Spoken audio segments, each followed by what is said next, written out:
The Lord be with you. A reading from the Holy Gospel according to Matthew.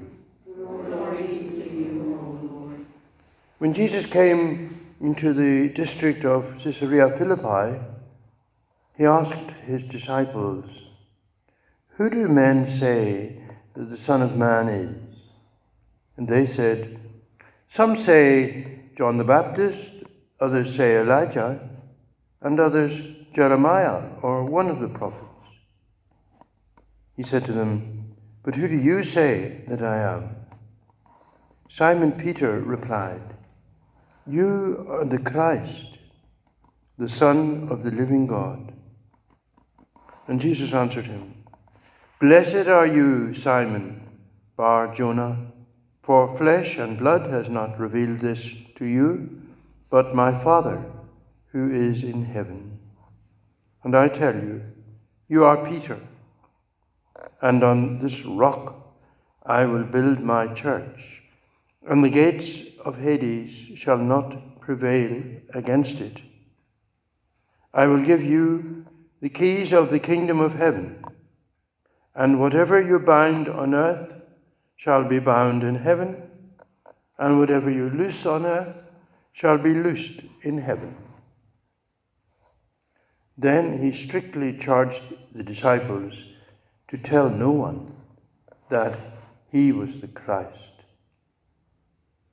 From that time, Jesus began to show his disciples that he must go to Jerusalem and suffer many things from the elders and chief priests and scribes, and be killed, and on the third day be raised. And Peter took him and began to rebuke him, saying, "God forbid, Lord, this shall never happen to you." But he turned and said to Peter, "Get behind me, Satan.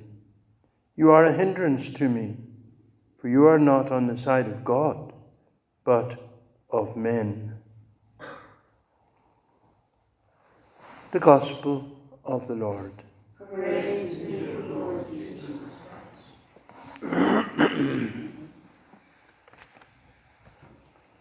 John Mary Vianney was born during the Great Terror of the French Revolution, when it was very, very risky being a priest.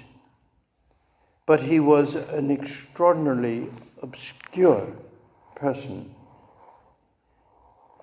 He was born in a very remote part of France, and they say that it's somewhere near Lyon in the east of France, and they used to say that there were two railway stations in Lyon. One huge big station which took people all over France, the whole network of this great new invention, the railways. And then one tiny little office with a branch line. And the first one went to all over France, and the second line went to this tiny little village called Ars. And very few people, initially anyway, took that line, but somehow it was there. And John Vianney was a very sort of obscure person and somewhat intellectually challenged, and had a great struggle at school and an even greater struggle in the seminary, where he wanted to study for the priesthood. It was a fierce job getting him through the seminary. But he was eventually ordained, and he made a parish priest in that little village of Ars. And he was a child of his times initially, in that he was trained in a very rigid Jansenistic tradition, that is, a moral rigidity and strictness, extremely strict. And so he was initially rather harsh on the people and hard on the people.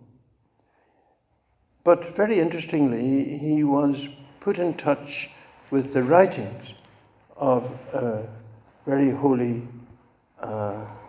priest called Alphonsus Liguori. And he read Alphonsus's writings, particularly the practice of confession and the role of the confessor. And it changed his mind. It gave him an insight into the compassion of God, which he hadn't received in the seminary. And it gave him a sense of pastoral compassion.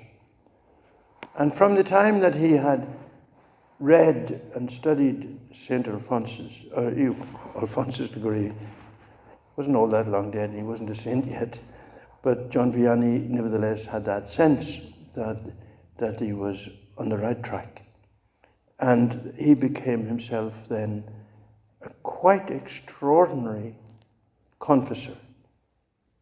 And they reckon that he used to have up to 300 people a day calling on him, bringing him into the confessional and confessing their sins. And people started coming from all over France to this holy parish priest. And the ministry of reconciliation led to another ministry outside the confessional, but still a very private ministry of spiritual direction.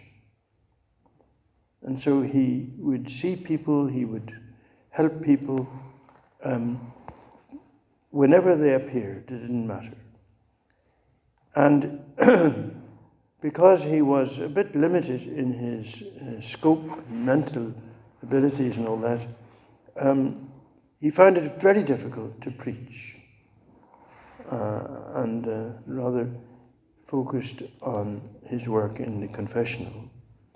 But the simplicity that he had showed itself in his sermons, and he became, even though he wasn't good at it, he became quite an important preacher because of his own simplicity and integrity. And he particularly specialized in catechetical sermons. And he ministered there until 1859 when he died. But there was a hidden side to John Vianney.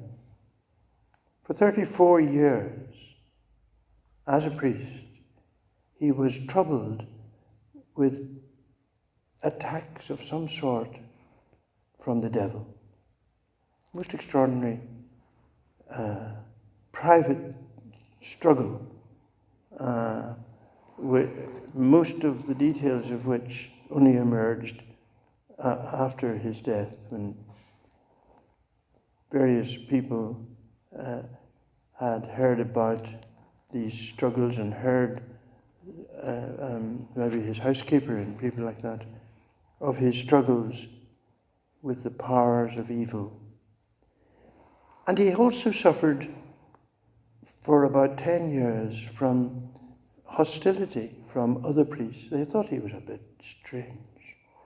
They thought he was a bit cracked, but he had great difficulty from the local priests.